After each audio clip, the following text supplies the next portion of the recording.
भारत के खिलाफ tariff war छिड़ने वाले अमेरिकी प्रेसिडेंट डोनाल्ड ट्रंप के लिए भी इशारों ही इशारों में पीएम मोदी ने लाल किले से कड़ा संदेश दिया। नमस्कार, मैं हूं आशीष त्रिपाठी आपके साथ। भारत के स्वाभिमान का जिक्र पीएम मोदी ने लाल किले की प्राचीर से किया और कहा कि भारत का क्या रुख है। दरअसल देश के किसानों मछुआरों का अहित नहीं होने देंगे, वो दीवार की तरह खड़े हैं। पीएम मोदी का आधे से ज्यादा भाषण आत्मनिर्भर भारत के मंत्र को समर्पित था और उन्होंने युवाओं से लेकर सियासी दलों तक से अपील करते हुए कहा कि वे खुद के मंत्र को आगे बढ़ाते हुए आए। और पीएम मोदी ने बताया कि कैसे आत्मनिर्भर भारत बन रहा है और दुनिया में बड़ी ताकत के तौर पर यह उभर रहा है। हमें पूरी ऊर्जा के साथ हमारी लकीर को लंबा करना है।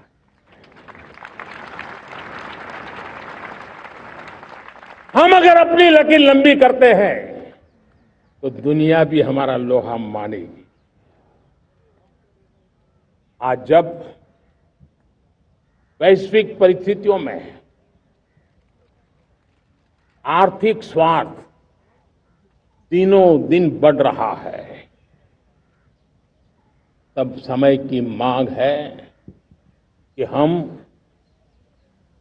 उन संकटों के रोते बैठने की जरूरत नहीं है। हिम्मत के साथ हम अपनी लकीर को लंबी करें।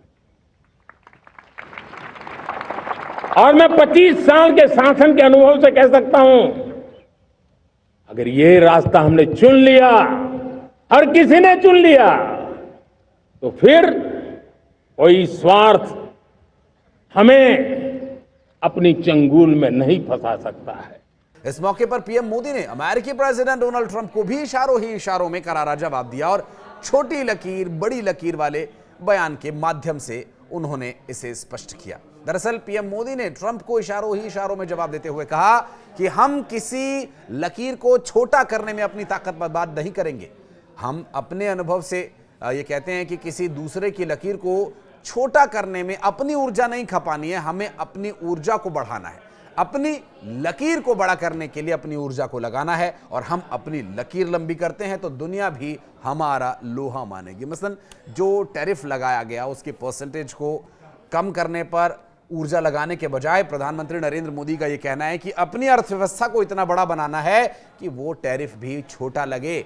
उनकी लकीर को छोटा नहीं करना है, हमने अपनी अर्थव्यवस्था को बड़ा बनाना है, मजबूत बनाना है, जिससे कि उनके टैरिफ लगाने से बहुत ज़्यादा फर्क हमें नहीं पड़े। अगर हमारी इनकम अच्छी होगी तो हमें एक्सपेंड करने में भी बहुत ज़्यादा समस्या नहीं होगी। आसान शब्दों में कहा जाए तो कुछ ऐसा ही पीएम मोदी ने कहा। दरअसल वैश्विक परिस्थितियों में आर्थिक स्वार्थ दिनों दिन बढ़ रहा है, तब समय की मांग यह है कि उन संकटों पर रोते बैठने की जरूरत नहीं, हिम्मत के साथ अपनी लकीर को लंबा करें। 25 साल के अपने शासनकाल के अनुभव से मैं कहता हूं कि ये रास्ता हमने चुना तो कोई स्वार्थ हमने अपने चंगुल में नहीं फंसा सकता हमें। पीएम मोदी ने अमेरिका की मनमानी के बीच आत्मनिर्भर भारत बनाने पर जोर दिया। उन्होंने कहा कि आत्मनिर्भरता का नाता सिर्फ आयात और निर्यात, रुपया पैसा पाउंड डॉलर तक नहीं, इतना सीमित अर्थ उसका नहीं है। आत्मनिर्भरता का नाता हमारे सामर्थ्य से जुड़ा हुआ है। जब आत्मनिर्भर की बात होती है या आत्मनिर्भरता खत्म होने लगती है तो सामर्थ्य भी क्षीण होने लगता है। इसलिए हमारे सामर्थ्य को बचाए और बनाए रखने के लिए आत्मनिर्भर होना बहुत जरूरी है। पीएम मोदी ने कहा कि हमारी जिम्मेदारी है कि हम किसी की लकीर को छोटा करने में अपनी ताकत बर्बाद न करें। अपने अनुभव से मैं कहता हूं कि किसी दूसरे की लकीर को छोटा करने से हमें अपनी ऊर्जा नहीं खपानी है, हमें पूरी ऊर्जा के साथ हमारी लकीर को लंबा करना है। हम अपनी लकीर को लंबा करते हैं तो दुनिया भी हमारा लोहा मानेगी। दरअसल डोनाल्ड ट्रंप का नाम दिए बिना पीएम ने कहा कि वैश्विक परिस्थितियों में आर्थिक स्वार्थ दिनों दिन बढ़ रहा है। 25 साल के अनुभव से उन्होंने ये बयान दिए जाने की बात कही और साथ ही उन्होंने कहा कि अगर दुश्मनों ने आगे भी कोई हिमाकत की तो उसका मुंहतोड़ जवाब दिया जाएगा। दरअसल ये बात हो रही थी ऑपरेशन सिंदूर के संबंध में। प्रधानमंत्री ने कहा कि पाकिस्तान में ऐसी तबाही मचाई कि उसकी अब नींद उड़ी हुई है। अगर दुश्मनों ने आगे भी कोई हिमाकत दिखाई तो मुंहतोड़ जवाब दिया जाएगा। और बार बार जो पाकिस्तान की तरफ से न्यूक्लियर धमकी, आधी दुनिया को ले डूबने की धमकी, वहां के भिखमंगे आसिम मुनीर ने जो बयान दिया उसको लेकर के कहा कि न्यूक्लियर ब्लैकमेल अब नहीं सहा जाएगा, ये न्यू नॉर्मल का हिस्सा है। उन्होंने कहा कि यहाँ जो संबोधन दरअसल उन्होंने किया सिंधु समझौते को लेकर भी उन्होंने जिक्र किया, कहा कि अन्यायपूर्ण और एक तरफा जो ये समझौता हुआ भारत के किसानों के खिलाफ हुआ, ये अब मंजूर नहीं है। अब देशवासियों को भली भांति पता चला है कि सिंधु का समझौता कितना अन्यायपूर्ण है, कितना एक तरफा है। भारत से निकलती नदियों का पानी दुश्मनों के खेत को सींच रहा है और मेरे देश के किसान, मेरे देश की धरती पानी के बिना प्यासी है।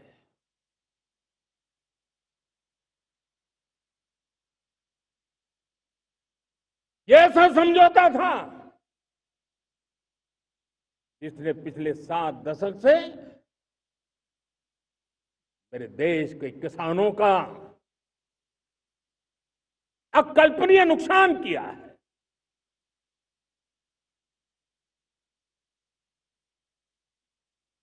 अब हिंदुस्तान के हक का जो पानी है उस पर अधिकार सिर्फ और सिर्फ हिंदुस्तान का है, हिंदुस्तान के किसानों का है। ट्रंप के बार बार दावे और टैरिफ के दबाव को लेकर के भी उन्होंने जवाब दिया। दरअसल उन्होंने ये भी कहा था कि खून और पानी एक साथ नहीं बहेगा, ये पाकिस्तान के लिए था। लेकिन ट्रंप के विषय को लेकर उन्होंने दरअसल ट्रंप ने कहा था कि मैंने पिछले 6 महीनों में कम से कम समय में 6 युद्ध सुलझाए और मुझे इस पर बहुत गर्व है। जैसा कि आप सभी जानते हैं कि हमारे बीच 37 सालों से युद्ध चल रहा है, कांगो रखांडा के बीच 31 साल से युद्ध चल रहा है। हमने इनमें से 6 को सुलझाया, सिर्फ सुलझाया नहीं बल्कि शांति स्थापित करके। पाकिस्तान और भारत को देखें तो विमान हवा में ही गिराए जा रहे थे, 6-7 विमान नीचे गिराए गए और शायद परमाणु युद्ध की तरफ जाने वाले थे, लेकिन हमने उसे सुलझा लिया। और भारत में ही वायुसेना प्रमुख air chief marshal Amarpreet Singh ने कहा कि भारत ने ऑपरेशन सिंदूर के दौरान 5 पाकिस्तानी लड़ाकू विमानों और एक अन्य बड़े विमान को मार गिराया था। पाकिस्तान के इस दावे को खारिज पाकिस्तान ने किया था। लेकिन रूस यूक्रेन युद्ध के बारे में बात करते हुए डोनाल्ड ट्रंप ने भी कहा था कि उन्होंने सोचा था कि इसका अंत सबसे आसान होगा, लेकिन यह असल में सबसे कठिन है। उन्होंने कहा कि मुझे लगता है कि राष्ट्रपति पुतिन को एक बार सोचना होगा और वो ये समझौता ज़रूर देखना चाहेंगे। और उन्होंने कहा कि अगर मैं राष्ट्रपति नहीं होता तो पूरे यूक्रेन पर कब्जा कर लेता। उन्होंने कहा कि युद्ध रोकने के लिए अगर वे राष्ट्रपति नहीं होते तो कभी ये युद्ध शुरू ही नहीं होता। और उन्होंने ये कहा कि राष्ट्रपति पुतिन शांति स्थापित करेंगे, राष्ट्रपति जेलेंस्की शांति स्थापित करेंगे, हम देखेंगे कि क्या वे साथ मिलकर काम कर सकते हैं। तो ट्रंप के इन दावों को लेकर के पीएम मोदी ने भी जवाब दिया और कहा कि हम अपनी लकीर बड़ी करेंगे, न किसी और की लकीर छोटी करेंगे। दरअसल भारत का रशिया के साथ जो संबंध है या जो भारत लगातार रशिया से तेल खरीद रहा है, इसको देखते हुए टैरिफ पहले पुतिन ने लगाया और फिर उसके बाद जब उसका भी कोई असर भारत पर नहीं पड़ा तब उन्होंने बार बार पाकिस्तान के साथ हुए युद्ध को लेकर के जिक्र किया, पाकिस्तान पर किए गए हमले को लेकर के जिद किया। क्योंकि पाकिस्तान से युद्ध तो कुछ हुआ नहीं, भारत ने आतंकी ठिकानों को ध्वस्त जरूर किया था पाकिस्तान के सैन्य इकाइयों के एयर बेसिस के साथ। बहरहाल अब अपने आप को आत्मनिर्भर बनाना है, मजबूत भारत बनना है और अपनी लकीर को बड़ा करना है। ये प्रधानमंत्री नरेंद्र मोदी का बड़ा ऐलान था विश्व स्तर पर लाल किले की प्राचीर से। धन्यवाद।